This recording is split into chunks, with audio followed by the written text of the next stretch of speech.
Satanás está vencido. Bienvenidos al tema de hoy que he llamado la derrota de Satanás en el Calvario.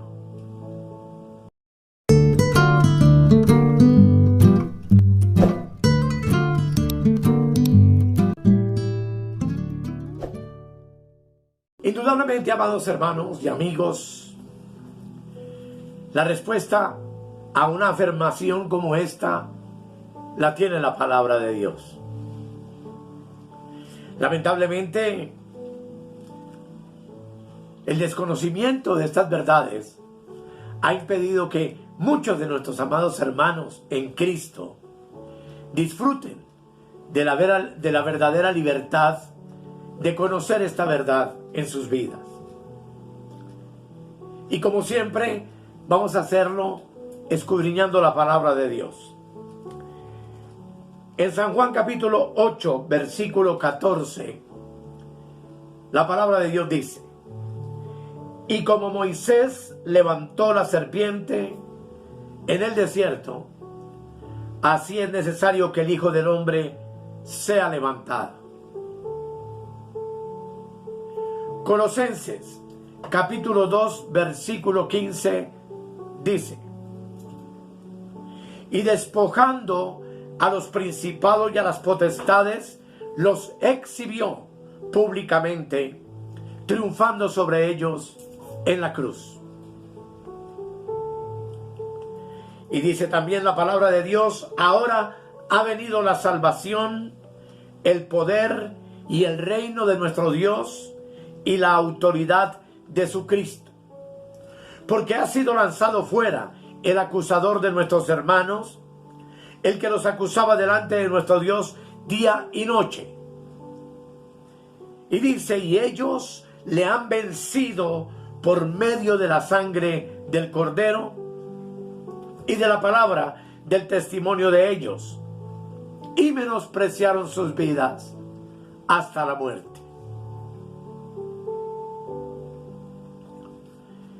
Indudablemente no puede haber una victoria permanente en la vida de los hijos de Dios hasta que podamos ver y apreciar el hecho de que Satanás fue derrotado en la cruz del Calvario. La iglesia de Dios, como una unidad, no puede enfrentarse a la oleada satánica con la que está siendo atacada en estos días si no aprende primero a someterse al poder y a la victoria del Calvario, que nos da el claro testimonio de la derrota del diablo. Indudablemente, la iglesia del Señor se encuentra en su última batalla. Y esto quiere decir un último conflicto con Satanás antes de que tome el control completo de la tierra por medio de la bestia y por medio del falso profeta. Y darle frente a este conflicto desde otro punto de vista que no sea la cruz y el Calvario es provocar un gran desastre. De ahí que tú y yo tenemos una necesidad urgente del más claro entendimiento de cómo el cristiano puede ejercer autoridad para obtener la victoria sobre la invasión satánica como se está manifestando en el día de hoy. Alrededor nuestro, los poderes satánicos crecen, amenazando arrasar con todo lo que encuentra a su paso, no olvidando que la Escritura afirma que el mundo entero está bajo el maligno. Vemos entonces la inquietud de las naciones. Vemos cómo los asuntos políticos y económicos están fuera de control aún en nuestro hermoso país. Y los hombres perplejos en cuanto a lo que pueda suceder con sus vidas debido a la pandemia que ha venido sobre el planeta. Son tiempos realmente peligrosos, tiempos realmente difíciles. Y lo trágico de todo esto es que en el mundo religioso vemos el mismo crecimiento de ese poder que amenaza y pone en peligro el mismo fundamento de nuestra fe. Mientras tanto, se está preparando un ejército de vencedores, los cuales serán instrumentos en las manos del Espíritu Santo. La única que puede detener el torrente del poder satánico que se está derramando en el mundo en estos últimos días es la iglesia. Pero una iglesia sujeta y sometida a la dirección del Espíritu Santo y a la gloriosa palabra de Dios, que es la única verdad que existe hoy sobre la tierra. Dice Isaías 59, 19: porque vendrá el enemigo como río, mas el Espíritu de Jehová levantará bandera contra él. Cuando el torrente amenaza con destruirlo y destrozarlo todo, entonces Dios interviene. ¿Cómo lo detiene? ¿Qué métodos usa? En 2 de Tesalonicenses, capítulo 2, versículos 7 y 8, leemos lo siguiente: porque ya está en acción el misterio de la iniquidad, solo que hay quien al presente lo detiene, hasta que él a su vez sea quitado del medio, y entonces se manifestará aquel inicuo, a quien el Señor matará con el resplandor de su venida.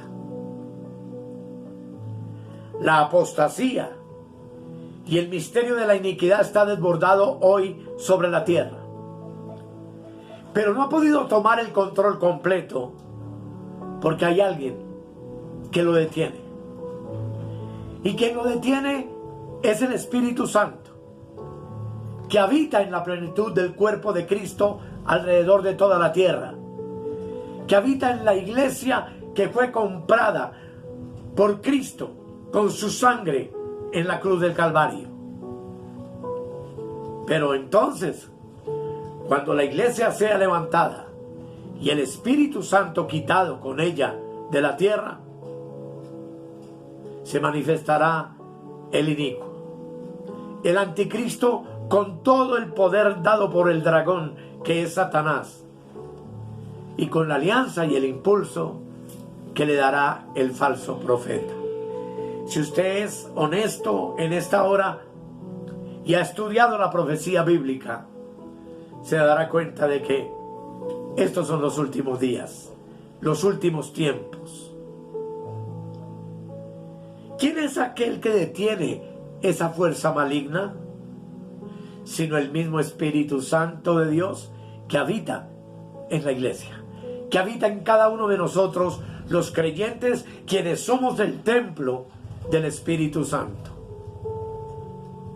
Pero ¿cuál es entonces la bandera que el Espíritu Santo levantará contra el enemigo? La respuesta es sencilla: es el Calvario, es la cruz donde Cristo murió para obtenernos y para darnos la victoria sobre Satanás, sobre el diablo, sobre el pecado y sobre todas las cosas que estamos viviendo hoy sobre la tierra. El hecho de que Satanás fue derrotado en la cruz del Calvario tiene que ser entendido por parte del pueblo de Dios. Tenemos que apropiarnos de esa verdad y abiertamente proclamarla sin ambajes. Lamentablemente hay una cantidad de incertidumbre considerable en la mente de muchos de los hijos de Dios en lo que a esta importante verdad se refiere la Escritura. Y si la bandera de la cruz como el instrumento de la derrota de Satanás, ha de ser levantada, tú y yo entonces tenemos que tener un claro concepto de lo que esto significa en nuestro entendimiento, en nuestra mente.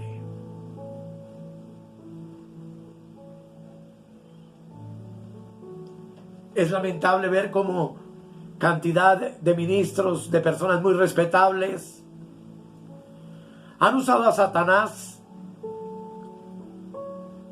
como el asustador de los hermanos. Hoy el tiempo en el púlpito, y lo digo porque lo escucho y lo escuché recientemente, está ocupado por rendirle, entre comillas, honra al diablo y a Satanás, amenazando con él a los hogares, a los hijos, a la nación, al planeta, y presentándolo en algunas ocasiones como un enemigo más poderoso en la iglesia que Cristo. Busquemos en la palabra de Dios y veamos lo que dice la palabra en cuanto a la derrota de Satanás en la cruz del Calvario. Vamos a leer Hebreos capítulo 2, versículo 14 y el 15, donde la palabra del Señor dice lo siguiente. Hebreos 2, 14 y 15 dice: así que por cuanto los hijos participaron de carne y sangre, Él también participó de lo mismo. ¿Quién? Cristo. ¿Quiénes son los hijos? Somos nosotros. Para destruir por medio de la muerte al que tenía el imperio de la muerte, esto es, al diablo, y librar a todos los que por el temor de la muerte estaban durante toda la vida sujetos a servidumbre. Amados,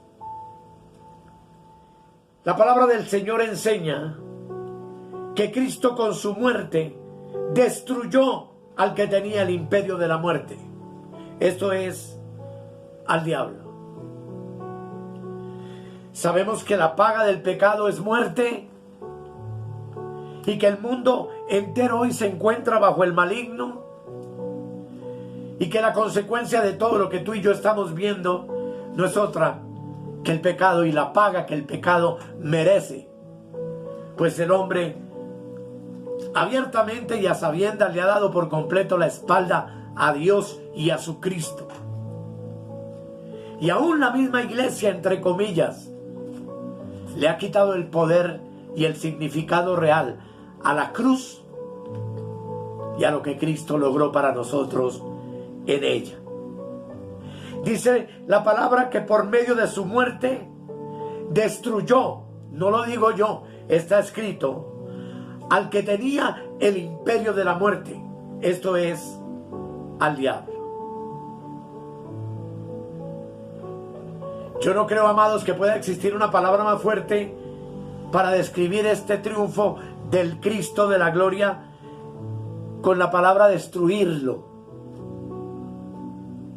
En el griego, esta palabra significa dejar sin poder o ponerlo fuera de acción.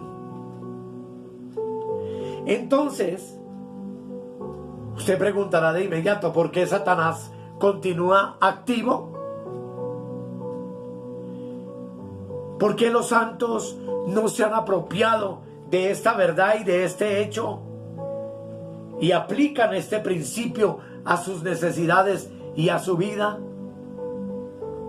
¿Por qué la iglesia denominacional vive dictando cátedras de liberación de demonios, cátedras de sanidad interior, y mantiene constantemente pronunciando desde el púlpito a un diablo vencido, a un Satanás destruido por el poder de la cruz?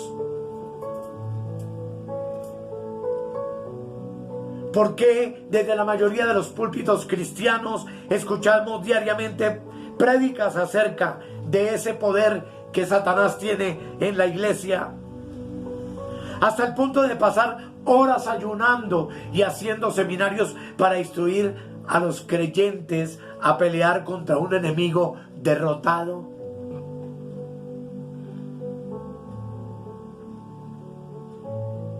Jesucristo ha rescatado con su muerte a todas las almas del poder del diablo, del poder del maligno. Pero este hecho no se proclama desde el púlpito. Por ende, y por esta razón, no hay una fe viva y activa en el Hijo de Dios para declararse vencedor, para declarar la victoria de Jesús y para sentirse libre por completo de cualquier acción maligna o diabólica sobre su vida, sobre su familia, sobre su iglesia o sobre su nación. Y esto lo único que nos muestra es la gran responsabilidad que pesa sobre nosotros, los predicadores del Evangelio de la Gracia. Los que hemos sido llamados por el Espíritu Santo a proclamar la verdad al pueblo de Dios para que el pueblo sea victorioso, vencedor y libre. Y no esclavo y no viviendo en servidumbre, en temores, en miedos.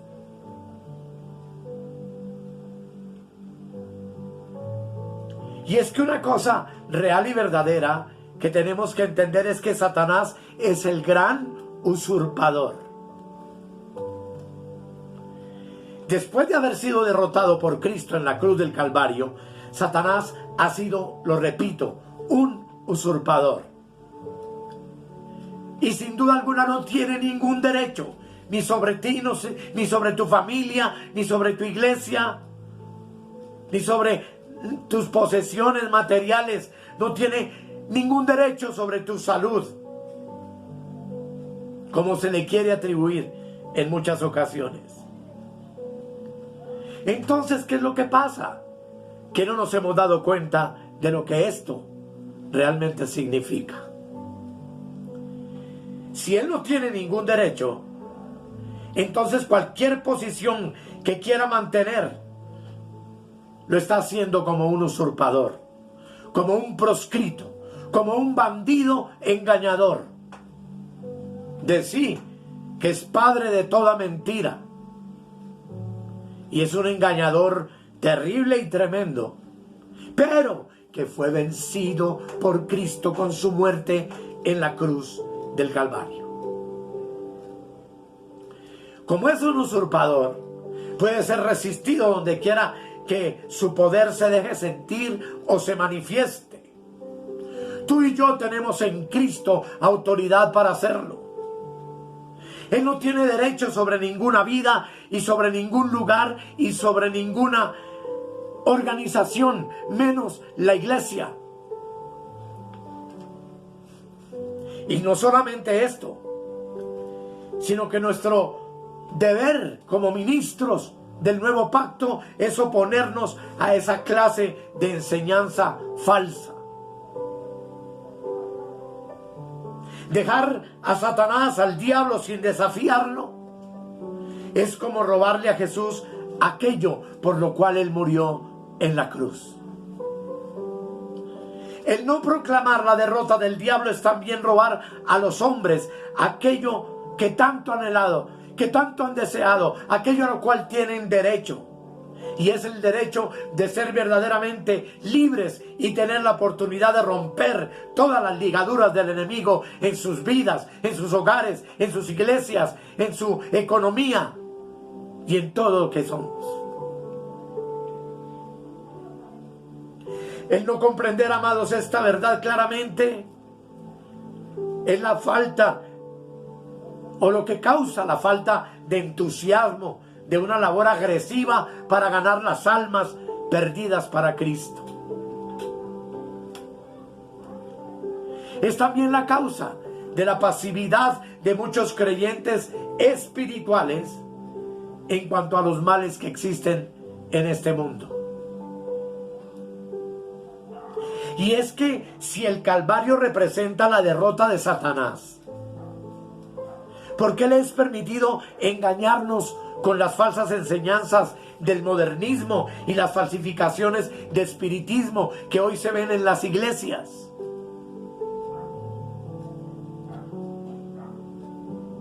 Donde generalmente prima el dinero, donde lo que prima es la ganancia deshonesta por parte de los ministros que predican estas mentiras. Y es que Satanás, si a algo le teme, es a la cruz de Cristo más que a cualquier otra cosa. Él sabe que una vez que los santos entendamos completamente hasta qué grado la cruz le ha robado su poder, tan pronto tú y yo lo entendemos y lo tenemos claro, su caída es rápida y segura. Si usted nota, en la mayoría de todos los mensajes que he compartido hasta hoy, que son más de 130, en ninguno nombro a Satanás o al diablo como ganador, ni siquiera como enemigo. Porque tú y yo tenemos que tener claro que está vencido, que está derrotado, que la obra de Cristo en la cruz fue perfecta y completa. Y es por esto que el mismo Satanás ha hecho todo lo posible por esconder el verdadero significado del Calvario, aún de los que dicen ser ministros, predicadores o evangelistas, ridiculizándolo, falsificándolo, usando todos los medios a su alcance para impedir que la iglesia realice su labor espiritual y viva la vida abundante que Cristo vino a darnos con su muerte y con su resurrección.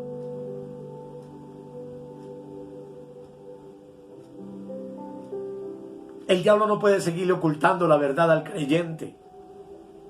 Sin embargo, sí puede causar que el creyente sea descuidado y medite en esa victoria sin entenderla, a veces hasta sin importarle, sin escudriñar esta verdad a fondo y darle el valor que esta verdad se merece. Y en vez entonces de apropiarse de la verdad, vemos cristianos fusilánimes, asustados, aterrorizados con el poder del diablo, que no se levantan en fe para proclamar la victoria del resucitado como su propia experiencia práctica, por medio del sometimiento completo al Espíritu Santo y a la santa palabra de Dios que deja establecida su derrota. Si quieres mantenerte libre de las ataduras del diablo, desciende entonces conmigo profundamente a la tumba de Cristo. Satanás es un enemigo derrotado, pero solo hay un lugar donde este hecho puede hacerse una realidad permanente en la vida del creyente, y ese lugar es la muerte de Cristo, el derramamiento de su sangre. La Escritura afirma que tú y yo morimos con Él y fuimos sepultados con Él. Y si morimos con Cristo y fuimos sepultados con Él, el diablo no nos puede seguir hasta ese lugar, porque ha perdido para siempre la batalla en todo lo que pueda relacionarse con nosotros. La cruz nos separa de todas las cosas que el diablo quiere usar para amedrentarnos, para esclavizarnos, para evitar que podamos comprender la verdad de la palabra en nuestra, que es la única garantía que tú y yo tenemos de victoria absoluta y permanente. Amados, es tiempo de que como iglesia y cuerpo de Cristo tomemos la autoridad que tenemos. Dice la palabra de Dios en Efesios 1:3. Con Cristo, indudablemente estamos sentados en lugares de victoria. Dice: bendito sea el Dios y Padre de nuestro Señor Jesucristo, que nos bendijo con toda bendición espiritual en los lugares celestiales en Cristo. Tú y yo, amados amigos y hermanos, somos personas bendecidas desde antes de la fundación del mundo, espiritualmente benditos en los lugares celestiales con Cristo. ¿Y a qué hace referencia a esto? Efesios 2, versículo 4 al 6 dice: pero Dios, que es rico en misericordia, por su gran amor con que nos amó, aun estando nosotros muertos en pecado, nos dio vida juntamente con Cristo. Por gracia, dice, sois salvos. Y juntamente con Él nos resucitó. Y asimismo nos hizo sentar en los lugares celestiales con Cristo Jesús. Tú y yo somos ciudadanos celestiales. Tú y yo somos ciudadanos del cielo. Tú y yo no somos del mundo. Y amados hermanos, hemos recibido la vida del Señor, quien nos ha resucitado, para sentarnos juntamente con Él, así como Él venció en la muerte y resucitó para sentarse a la diestra del Padre. Pero no se fue solo. También a ti y a mí nos sentó juntamente con Él a la diestra del Creador del universo en los lugares celestiales, como dice la Escritura, en Cristo Jesús. Nuestra posición es de victoria plena, como dice Efesios 1, versículo 19 al 23. Leámoslo cuidadosamente. Dice: ¿y cuál la supereminente grandeza de su poder para con nosotros los que creemos? Indudablemente es para los que creemos.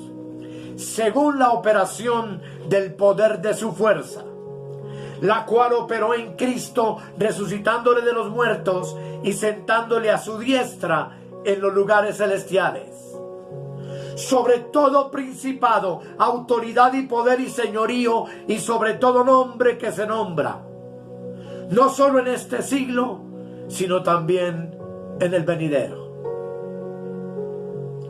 Verso 22. Y sometió todas las cosas bajo sus pies, y lo dio por cabeza sobre todas las cosas a la iglesia, la cual es su cuerpo, la plenitud de aquel que todo lo llena en todo. Amados, cuando Cristo resucitó, nosotros resucitamos con Él. Cuando Cristo entró en el cielo y se sentó a la diestra del Padre, nosotros también nos sentamos con Él a la diestra del Padre en los lugares celestiales. ¿De dónde la iglesia pretende hacer una guerra disque espiritual de abajo para arriba, si la iglesia está sentada en los lugares espirituales con Cristo? ¿De dónde nos enseñaron a pelear contra espíritus invisibles y a combatir cosas que no vemos, y a llenarnos de terror y de miedo contra aquello que Cristo exhibió públicamente en la cruz y triunfó sobre ellos? Dice que ha colocado a los santos sobre todo principado, autoridad, poder y señorío, y sobre todo nombre que se nombra. Dice la Escritura que sometió todas las cosas bajo sus pies. ¿Los pies de quién? De Cristo. ¿Y dónde quedan los pies? Abajo. ¿Y nosotros qué somos?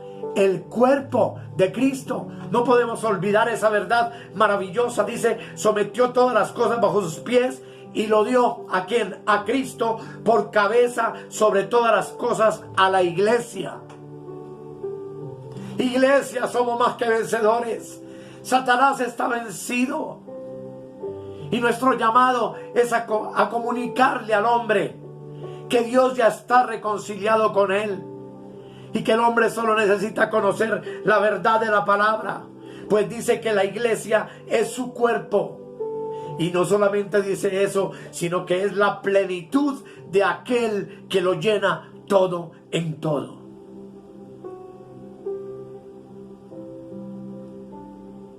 ¿Dónde está, amados hermanos, entonces esta revelación en nuestras vidas? ¿Qué ha pasado? Que no hemos ido a la fuente. que nos hemos dejado distraer por charlatanes y por hombres que cuentan muchas historietas y muchos cuentos desde un púlpito, pero no edifican la iglesia con lo que está escrito. Y yo no los estoy juzgando, no los condeno. El problema es del Señor con cada uno de ellos. Pero amados hermanos, tú y yo sí tenemos una responsabilidad con lo que está escrito en la palabra de Dios, y no solamente con lo que está escrito, sino que debemos conocerlo y, lo más importante, debemos vivirlo. Tú y yo somos vencedores, perfectos y completos en Cristo, y nada nos falta. La plenitud de Él está en ti y está en mí. La plenitud de Él lo llena todo en todo. Y como dice otro texto que ya no voy a mirar ahora, dice: en Él estamos completos, sin que nos falte cosa alguna. No más cuentos de demonios, no más historias de espíritus que se aparecen y se desvanecen. Toda esa es la teología de los indoctos, la teología de los enemigos de la cruz de Cristo, la teología de los que no les conviene que el cristiano conozca la verdad, para que deje de vivir en temor, en miedo, subyugado, avergonzado, mendigo, pedigüeño, como fuimos enseñados por las denominaciones en el pasado. Es tiempo de que como iglesia nos levantemos triunfantes, levantemos nuestro rostro, porque nuestra redención está cerca. Y en medio de lo que está viviendo el mundo, en medio de esta pandemia, de la mortandad, de todas las noticias funestas que escuchamos todos los días, entender que tú y yo somos más que vencedores en Cristo, que tú y yo vivimos en libertad plena, porque fuimos limpiados y lavados por la sangre del Cordero, quien murió en la cruz, no solo para darnos vida y vida en abundancia, sino para vencer al archimalvado enemigo llamado Satanás, llamado diablo, y exhibir públicamente a todos los demonios que quieran atacarnos o que pretendan esclavizarnos. Somos libres, verdaderamente libres.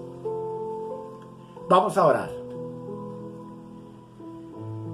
Querido Dios, tu palabra es hermosa y es la verdad. Yo soy un rey y un sacerdote. Yo estoy sentado contigo en los lugares celestiales, sobre todo principado y toda potestad. Yo soy una nueva creación. Yo soy un hombre espiritual. Yo soy un espíritu vivificante en Cristo. Yo soy la iglesia que espera el glorioso arrebatamiento inminente que está próximo a suceder. Haz, Dios, querido Espíritu Santo hermoso, que esta verdad penetre en la conciencia de mis hermanos, y que esta verdad alumbre los ojos de su entendimiento, para que salgamos de las tinieblas de la ignorancia y, como dice tu palabra, ocupemos el lugar que nos corresponde, y es contigo, sentados en el trono, en los lugares celestiales, en Cristo. Amén. Amén y amén. Gracias, amados.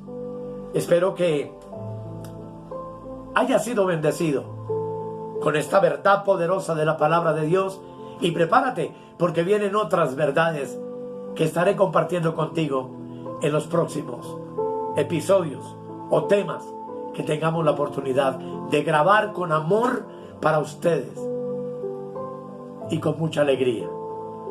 Gracias, amados. Hasta la próxima y felicidades.